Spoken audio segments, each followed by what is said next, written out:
Fox News anchors Fluff Trump's NatSec advisor over Ukraine drama. How should we characterize Trump calling Zelensky a dictator? Trump's national security advisor Mike Waltz appeared on Fox News America Reports Wednesday afternoon and received remarkably convivial treatment from news anchors John Roberts and Sandra Smith, given President Donald Trump's clear signal that he was supporting Vladimir Putin regarding his invasion of Ukraine.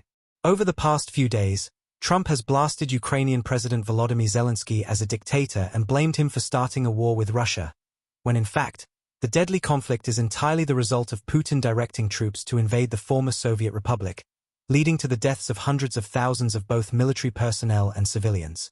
The Trump administration's clear pivot to support Putin in this conflict has drawn broad and bipartisan condemnation, ranging from editorial boards at the New York Times to Rupert Murdoch's Wall Street Journal and New York Post. Fox News appears to be one Murdoch-owned outlet that is still committed to giving Trump a pass on rewarding Russia's illegal invasion, at least evidenced by its coverage and this segment above, save some rare notable exceptions. After reading Trump's latest missive against Zelensky posted on social media, Roberts teed up Waltz in the kindest way possible, asking, "Can you disabuse us of any notion we might have that the president has gone totally south on Zelensky? I mean, it's clear he's gone south on Zelensky."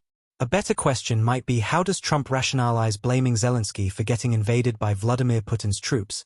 And doesn't this rhetoric represent a massive foreign policy shift and a departure from American values that opt not to reward international aggressors?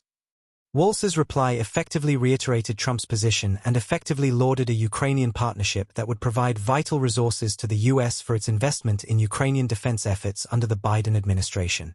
Oh, and he blamed Zelensky for escalating rhetoric and pushback which, he added, Trump is not going to tolerate. I think it's just to unpack that a bit.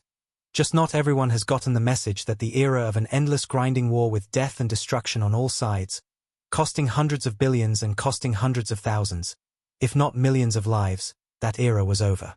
President Trump has been very clear. He intends to bring this war to an end, that all sides need to be bought into that and that, I think the frustration really stemmed just in the last week from this bizarre pushback and escalation of rhetoric over the presentation of what we see as an absolute opportunity. And that's to have the United States invest in Ukrainian infrastructure, to have them grow both their minerals, their natural resources, their oil and gas. And I have to tell you, a part of a much bigger pie is certainly better than where it stands today. And then, just as an important subject to that is that we look at the type of aid the Europeans are providing, and it's often in the form of loans. It's being repaid with the interest on seized Russian assets. We believe the American taxpayer deserves to recoup much of their investment. All of that's an opportunity for Ukraine. They need to see that for what it is. And instead, we had this kind of escalating rhetoric and pushback, and the president's not going to tolerate it. So how should people be interpreting this message? Smith followed up in a remarkably feeble manner. Those were his words yesterday. He has since put out that message over X or Twitter, as John just detailed, calling him a dictator. So how should we characterize this relationship?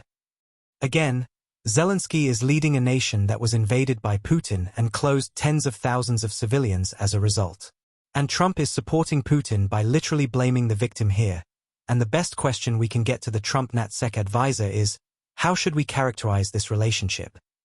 It's like she is literally asking the Trump administration what they want her to say. Waltz doubled down on his previous comments, saying, well, it's one that's frustrated right now and clearly is going in the wrong direction. But what President Trump is focused on is ending the fighting, going to a ceasefire and having a broader agreement that started with his call with President Putin last week. He immediately had a call with President Zelensky. They have a term for this in diplomacy called shuttle diplomacy. I don't think anyone should be criticizing the president for trying to drive this to a diplomatic solution. And what he said yesterday and today is, why hasn't President Zelensky tried to end this war for the betterment of his country? And we have to ask ourselves, is Ukraine's position improving or not on the battlefield? And then thirdly, from the European perspective, I just got off the phone with my counterparts from the United Kingdom, from France, from Germany, and said, look, we welcome Europe stepping in and offering security guarantees. We welcome Europe. We've been asking for years for Europe to step up and contribute more to not only their own defense, but Ukraine's defense. All of that is now happening, and that's because President Trump is driving this very quickly. If some people may not like the now order that it's happening, but you have to talk to both sides to get both sides to the table. And that's what we're doing. That's what we did last week. And just a few days ago in Saudi Arabia. Trump's clear pivot to support Russia and vilify Zelensky in this conflict is a massive story that literally and dramatically changes America's global standing. In many neutral observers' eyes, we are no longer the good guys but just another abider of the might makes right ethos. It's a shame that a news program on the most watched cable news network doesn't have the courage to call it clearly, but that probably doesn't pay the bills.